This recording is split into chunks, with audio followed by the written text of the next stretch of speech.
This is Inside Indiana Business Radio for the morning of Tuesday, May 7th, 2024. I'm Alex Brown. The Chief Operating Officer of Weaver Popcorn Manufacturing says the planned $22 million investment in the company's Van Buren operations announced Monday will allow for more innovation and flexibility.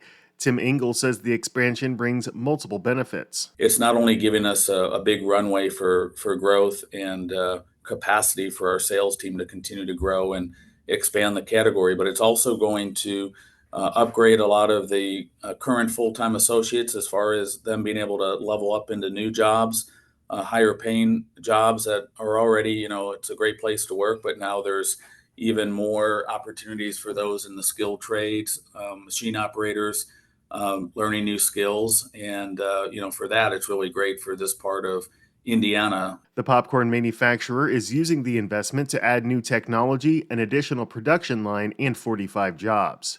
New York-based book publisher Penguin Random House is investing up to $50 million to expand its distribution and fulfillment center in Crawfordsville. The company plans to add 650,000 square feet of space that will allow the facility to double its annual shipments of physical print books. Penguin Random House currently employs 900 people in Crawfordsville, but no new jobs are planned with the expansion.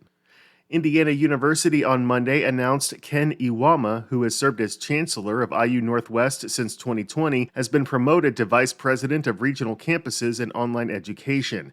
In his new role, Iwama will have oversight of IU's 5 regional campuses and the university's online education operation. He will begin his new position on July 1st. From the number one source for Indiana business news, this is Inside Indiana Business Radio. IBJ Media, Inside Indiana Business, and the Indiana Economic Development Corporation invite you to the Engage Indiana series, presented by CareSource, Indiana University, and Old National Bank. With an unrelenting focus on growing Indiana's economy, we'll dive into each region's unique challenges and distinct opportunities for growth. 9 regions, 1 goal. Indiana's bold future starts here. Discover more and register at ibj.com/engage. Indiana's life sciences companies landed about $5.5 billion in capital and investments last year from all sources. That's down 19% from a year earlier. IIB's Kate Sharon has more. That figure includes funds raised through venture capital, mergers and acquisitions, federal small business awards, and other sources, according to a report issued Monday by BioCrossroads, an Indianapolis-based group that promotes and invests in the state's life sciences sector and tracks the funding. The report said it used information gathered from the Indiana Economic Development Corporation, PitchBook data, company press releases, the Federal Small Business Innovation Research Awards website, and other public data. The life sciences sector includes pharmaceutical, medical devices, orthopedics, and agricultural industries. Together, they have long been touted as major contributors to the state's economy. Among the investments was $287.5 million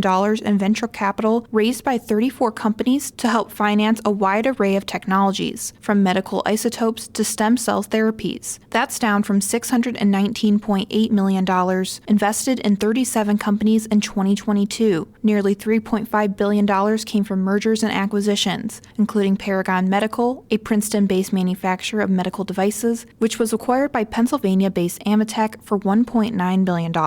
Overall, Indiana's life sciences sector contributed a staggering $95 billion to the state economy last year, the BioCrossroads report said. That's higher than the $77 billion contributed in 2022. Kate Sharon, Inside Indiana Business, Radio.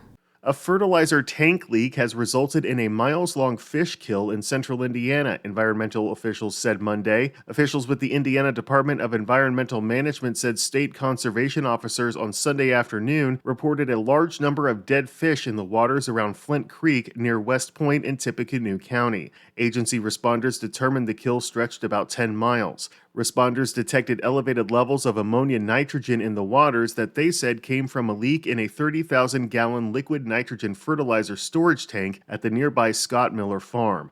Officials said the farm owner has taken steps to contain the leak. Horizon League Commissioner Julie Rowe Latch is this week's guest on the Business and Beyond podcast with Gary Dick, presented by PNC, a weekly conversation with high-profile Hoosiers in business, sports and entertainment, and beyond. Available now from your favorite podcast provider. I'm Alex Brown for Inside Indiana Business Radio on Demand.